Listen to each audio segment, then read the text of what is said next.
नमस्कार, सीता नेहरे किचनमध्ये आपलं स्वागत आहे मैत्रिणींनो. कशा आहात? मस्त ना? तर आज मी तुम्हाला कोथिंबीरच्या देठांची रेसिपी दाखवणार आहे. देठं तर भरपूर आपण उपयोगी म्हणजे करतोच उपयोगी. की मग वाटणामध्ये घालतो देठं किंवा चटणी वाटवतो देठाची. तर मी आज वेगळं दाखवणार आहे. ह्याच्यात भरपूर खनिज आहे आणि तुम्ही अशी कधीच देठं फेकून देणार नाही. आपण कसं कधी काय वाटतं, वरचा पाला घेतो आणि देठं टाकून देतो. तर न देठं टाकता ह्या देठांचा कसा उपयोग होतोय तुम्ही पहा आता. अगदी मस्त एकदम रेसिपी पौष्टिक दाखवणार आहे तुम्हाला. तर इथे मी देठं घेतलेली आहे. प्रत्येक वेळेस आपण काय करतो, एवढं मोठी जाडी देठं तर कधी वापरतच नाही. पाला घेतो आणि देठं टाकून देतो. तर मी बुडापर्यंत देठं घेतलेली आहे. त्याच्या मुळापर्यंत देठं काढलेली आहेत. मुळं फक्त कापलेली आहेत. देठं सर्व घेऊन स्वच्छ धुवून निसून घेतलेली आहेत. तर ही देठांचा मी असा जबरदस्त उपयोग करणार आहे ना, नक्कीच तुम्ही कधीच हा जर व्हिडिओ पाहिला, हा रेसिपी पाहिली ना, तर तुम्ही कधीच देठं फेकून देणार नाही. परिपूर्ण उपयोग करून घेणार त्या देठांचा तुम्ही. तर नक्कीच हा व्हिडिओ संपूर्ण पहा. अगदी पौष्टिक तुम्हाला रेसिपी दाखवणार आहे. खनिज भेटतं, खूप काही विटॅमिन आहे याच्यात, खूप काही म्हणजे भरपूर काही त्याच्यात कॅल्शियम आहे, सर्व काही हे देठांमध्ये भेटते. तर तुम्ही नक्कीच हा व्हिडिओ पाहिला तर कळेल तुम्हाला. तर हे पहा, आता मी देठं घेतलेली आहेत आणि आता हे देठं बघा, मिक्सरचं भांडं पण घेतलेलं आहे बाजूला आणि मी आता हे देठं ना चिरून घेणार आहे. तर पहा, आता मी ह्याचा एक असा बंच करायचा आहे आणि हे बघा असा बंच जुळून घ्यायचं जराशी आणि हे अर्धा इंच, 1 इंचाची अशी मी त्याचं कापून घेणार आहे देठं. तुम्हाला थोडं म्हणजे कापूनच घ्यायची का की नंतर आपल्याला प्रॉब्लेम येतो त्याच्यामुळं. अशी कापून घेतली आणि हे भांडं घेतलेलं आहे मिक्सरचं, त्याच्यात मी टाकलेलं आहे. हे बघा असं द्यायचे टाकून. आपल्याला वाटून घ्यायचे त्याला बारीक एकदम. तर पहा तुम्ही कशा पद्धतीने करणार आहे. इथं 7-8 मिरच्या घेतलेल्या आहे मी, त्यात टाकलेल्या आहे. लसणाच्या 2-4 पाकळ्या टाकलेल्या आहेत. आल्याचा एक तुकडा पण 1 इंचाचा होता, तो कापून टाकलेला आहे. इथे बघा लसणाच्या पाकळ्या टाकलेल्या आहेत आणि मी आता 1 चमचाभर मी जिरं घालणार आहे त्याच्यात. जे चव छान येते. आता ह्याच्यात मला पाणी घालायचं थोडंसं. असंच कोरडं वाटायचं नाही, पाणी घालूनच वाटायचं. तर आता मी पाणी घालते त्याच्यात थोडंसं आणि मग तुम्हाला दाखवते. हे बघा, हे पाणी घातलेलं आहे. पातळ करायचं, त्याच्यात पाणी असतंच, ओलं होतंच ते, तरी पण पातळ करायचं. असं एकदम म्हणजे पातळ केल्यामुळे बारीक होते एकदम, मस्त माहीम होते एकदम. तर आपल्याला आता ते वाटून घेतलेलं आहे. तर मी हे एका भांड्यात काढून घेते, संपूर्ण पुसून व्यवस्थिशीर. वाया घालवायचं नाही आपण, का की खूप म्हणजे निसून की व्यवस्थित करून आपली कुठलीच गोष्ट वाया नाही घालवायची. आपण करतोय ना, तर जर व्यवस्थित सर्व करून घ्यायचं. तर इथे बघा आता मी वाटलेलं आहे. तर याच्यात मी 1 वाटी आपलं गव्हाचं पीठ असतं ना, ते घातलेलं आहे. म्हणजे पहिली 1 वाटी घातली आणि ही आता अर्धी वाटी. म्हणजे 1.5 वाटी गव्हाचं पीठ घातलेलं आहे. जवळ-जवळ पाव किलोला म्हणजे 300 ग्राम असणार आहे. हळद टाकलेली आहे. आता ह्याच्यात काय-काय मसाले लागतात पहा. इथे मी टाकलेला आहे चाट मसाला. वाह! थोडासा चटपटीत होण्यासाठी चाट मसाला टाकलेला आहे. तर धने पावडर पण अर्धा चमचा टाकते मी याच्यात. तर मिरच्या तर घातलेल्या आहेत आपण. हे बघा आणि ओवा घ्यायचा. ओवा असा छान हातावर चोळायचा, का की त्याच्यात छान लागतो पण. तो हातावर चोळलेला आहे मस्त आणि टाकून दिलेला आहे. तर ओवा पण झाला, आपल्याला घालायचे त्याच्यात सफेद पहिलं मीठ घालते, नंतर सफेद तीळ घालणार. मीठ घालून घेतलं. चवीप्रमाणे मीठ घालायचे आपल्याला. आणि आता मी घालणार आहे सफेद तीळ. ते सफेद तीळचे 2 चमचे भरून घालणार आहे. हे बघा 2 चमचे छान दिसतात पण त्याच्यावर आणि कॅल्शियम पण भेटतं आपल्याला. त्याच्यामुळे सफेद तीळ घालायचेच. आता हे छान असं कुस्करून घ्यायचं. हे बघा एकजीव झाला पाहिजे आणि हातानेच करायचं ते. चमच्याने वगैरे करत बसायचं नाही, का की आपल्याला मळायचे पीठ हातानेच व्यवस्थित मळलं जातं आणि हाताची चव लागतेच. कुठल्याही रेसिपीला हाताची चव पाहिजेच आपल्याला.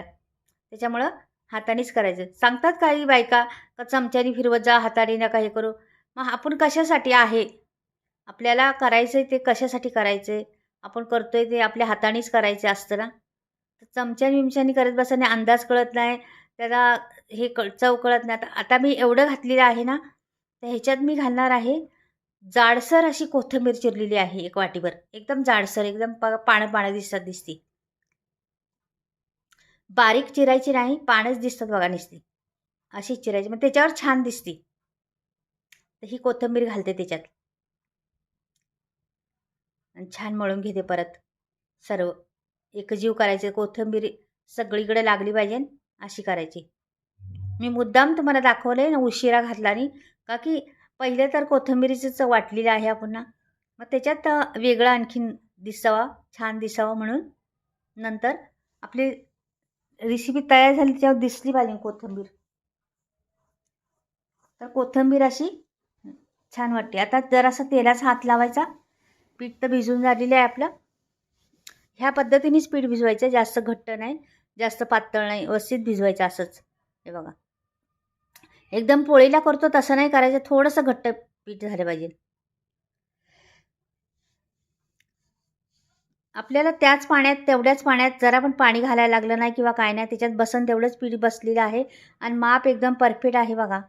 1.5 वाटी मी पीठ घेतलेलं आहे, ते तेवढ्या मापात असं झालेलं आहे. जरा पण काही घालायला तुम्हाला वाटलं थोडंसं असं तर बेसन पीठ एखादा चमचा घालू शकता तुम्ही. तर नाही घातलं तरी चालेल, घातलं तरी चालेल, काय प्रॉब्लेम नाही. असलं तर घाला, नसलं तर नाही घातलं. मी नाही घातलेलं आता. आता हे मी लगेचच आपल्याला 5 मिनटं मी ठेवलेलं होतं बाजूला, असे गोळे करून घ्यायचे. हे पहा, तुम्हाला बऱ्यापैकी कळलंच असं ना आत्ता काय चाललेलं आहे, हे काय रेसिपी बनणार आहे ती. तर बनणार आहे आपली थेपले. तर थेपले आपण मेथीचे तर करतोच हमेशा, पण ह्याची करून पहा एकदा, फार अप्रतिम लागतात, फार चव येते. आता हे पळपट हलवणं आहे म्हणून त्याच्या खाली रुमाल टाकलेला आहे. कसं लाटताना जरासं इकडे तिकडे हालत राहतो ना पळपट लादीवर, म्हणून थोडासा रुमाल टाकला. आता पीठ घ्यायचं, असं तुमच्याकडं कुठलंही पीठ असो, गव्हाचं असो किंवा तांदळाचं घेतलं तरी चालेल. हे बघा, असं घ्यायचं आणि लाटणी घ्यायचं ना असं लाटून घ्यायचं. जेवढं पातळ होईल तेवढं तुम्ही लाटू शकता ह्याला. मी काय जास्त मोठी करणार नाही, छोटी छोटीच करणार आहे. छान दिसतात, मुलांना पण आवडतात छोटी, म्हणून छोटी छोटीच करणार आहे. अगदी पोळी एवढी नाही करणार. हे बघा, छान पातळ लाटलेले आहे बघा, असे पातळ एकदम लाटलेले आहे. ही साईज लाटायची आणि वरती मी तवा गरम व्हायला ठेवलेला आहे. तवा गरमच झालेला आहे आणि असंच टाकायचं त्याच्यावर. गॅस फास्टच ठेवायचा, जास्त स्लो नाही करायचा गॅस. आणि ह्याला असे थोडेसे बबूल यायला लागले ना, मग पलटी करायची, लगेच पलटी करायचं नाही. थोडे थोडे हलवायचं नाही तोपर्यंत त्याला. आता बबूल आलेले आहेत बघा, आता मी पलटी केली. पटकनी होतात आणि असं टाकलं ना त्याचा सुगंध त्या कोथिंबिरीचा भरपूर येतो, का की देठं आहेत ना, देठांमुळे सुगंध फार येतो त्याचा. तर मी आपले तीळ पण घातलेले आहेत, ओवा पण घातलेला आहे, म्हणजे लसूण आहे, आलं आहे, चव तर छान येणार आहे. चाट मसाला पण टाकलेला आहे. आणखी तुम्ही बाहेर कुठे गेल्या, बाहेर फिरायला किंवा ट्रेनमध्ये इकडे तिकडे गेल्या तर हे नेऊ शकता. पण त्यावेळेस काय करायचं, ती काळजी घ्यायची, ह्याला जास्त तेल किंवा तूप जास्त लावायचं नाही, का की मग ते जास्त तेल तूप लावलं ना मग टेस्ट नाही. बघा किती खमंग भाजलेलं आहे, छान त्याला टेस्टर आलेलं आहे. हे बघा, छान झालेलं आहे, एकदम मस्त आणि खूप चव ह्याला भरपूर आहे, पौष्टिक पण आहे. हे बघा, तर अशाच पद्धतीने मी भाजून घेते. दुसरं पण एक भाजते, म्हणजे तुम्हाला पहा एकदम अगदी सहज आणि सोपं तुम्हाला वाटणार पण नाही. या कोथिंबीरीच्या देठांचं बनवलेलं आहे. तर मैत्रिणींनो, देठं कधीच फेकू नका, असा उपयोग करून घ्या तुम्ही. किंवा चटण्या वाटा तुम्ही देठांच्या, किंवा वाटणात वाटून टाका. खूप फायदा आहे, आपल्या शरीरासाठी उपयोगी पडणारं आहे ते देठं कोथिंबीरीची. तर काही बायका काय करतात, नुसती पानं घेतात आणि कोथिंबीरीचे देठं फेकून देतात. तसं बिलकुल करायचं नाही. पाण्यामध्ये जीवनसत्व नसतं, खाली बुडाच्या बाजूला जीवनसत्व असतं.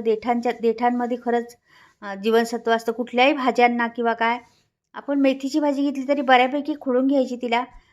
जेवढी कवळी असेल तेवढी खुडत राहायचं, का की ती पण तशीच असते. तर अशा पद्धतीने मी ढेपले बनवलेत.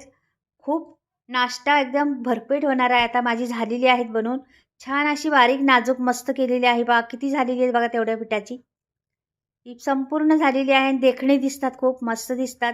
तर नक्कीच करा या पद्धतीने. आणि माझा चॅनल म्हणजे रेसिपी जर आवडली देठांची तर नक्कीच लाईक करा आणि सबस्क्राईब करायला बिलकुल विसरू नका. कमेंटमध्ये लिहून पाठवा कुठून पाहताय आणि बेलघंटी वाजवायला विसरू नका का की तुम्ही माझ्या रेसिपी हमेशा दिसेल. आता चटणी घ्यायची, माझ्याकडे लसणाची चटणी कालच वाटलेली आहे, ती घ्यायची त्याच्याबरोबर खायला. अगदी अप्रतिम लागते, खूप टेस्ट लागते त्याच्यामुळं. तुम्हाला दह्याबरोबर खाऊ शकता तुम्ही. तर अशा रीतीने मी बनवलेले आहेत ठेपले. कोथिंबिरीच्या न फेकून देणारी कोथिंबीर घ्यायची. म्हणजे आपण फेकून देतोच ना कोथिंबीर, देठं, तर त्याचा उपयोग असा करायचा. खूप छान उपयोग होतो आणि आपल्याला उपयोगी पडतो. आपल्या शरीरासाठी बी उत्तम आहे. तर अशा तऱ्हेने मी तुम्हाला दाखवले. नक्कीच आवडली असेल, तुम्हाला आवडली असेल तर नक्कीच लाईक करा, सबस्क्राईब करा, कमेंटमध्ये लिहून पाठवा.